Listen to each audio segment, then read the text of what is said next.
一段录像描绘了一个从集中营返回家中的维吾尔人悲惨境况，动摇了人们的心。土耳其记者兼作家穆罕默德·阿里·欧内尔发表了一条名为《如何忍受这种痛苦》的推文，揭露了维吾尔人所面临的种族灭绝行为。记者欧内尔在推特上说，他是被从中国集中营移交给家人的东突厥散人。一个民族在21世纪被消灭，世界只是看着，每天越来越多的人被杀害。这是从中国集中营被释放出来的一名维吾尔男子的悲惨情况。据最新报告称，过去6年来，中国以所谓的职业培训的名义，在东突厥散拘留了至少800万人。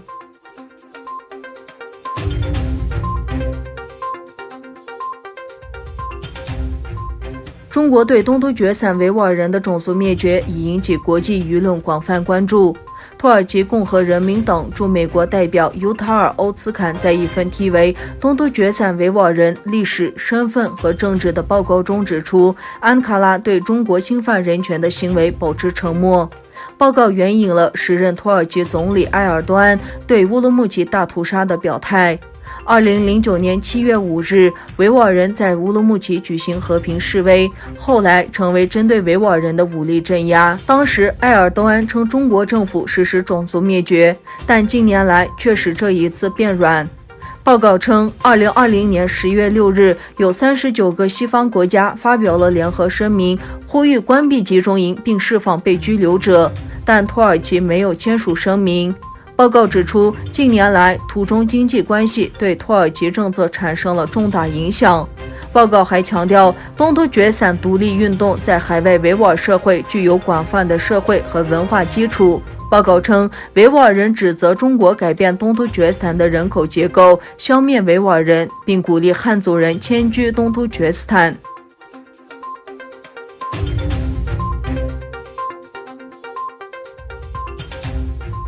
一名新加坡公民因招募美国官员向中国提供机密政治和国防情报，于10月9日星期五被美国联邦法院判处14个月监禁。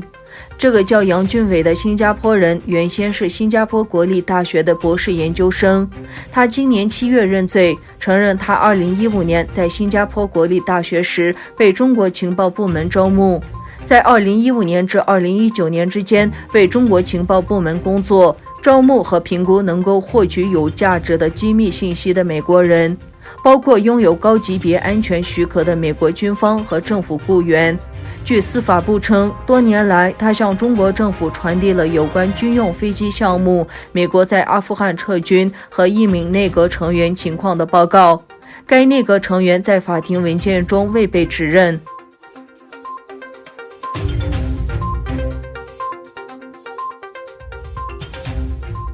比利时老牌移动电话运营商 Proximus 10月9日周五宣布，将逐渐用芬兰的诺基亚和瑞典的爱立信替代中国的华为。Orange 比利时当天宣布，他们选择在比利时使用诺基亚的 5G 技术。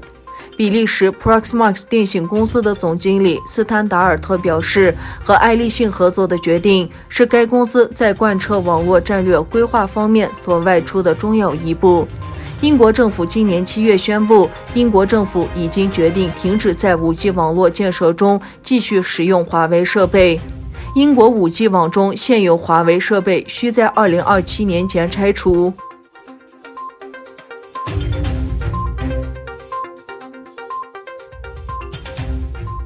日本军方向新政府提出了下一财政年度的军事预算方案，该方案保持了过去9年持续增长的势头，以应对来自中国和朝鲜的威胁。日本已决定通过增加 F-35战机的数量来增强其防御能力，以抵御中国和朝鲜对该地区日益增长的威胁。日本时报报道说，日本防卫省正考虑在三泽的空中自卫队基地部署新的 F-35A 先进隐形战斗机，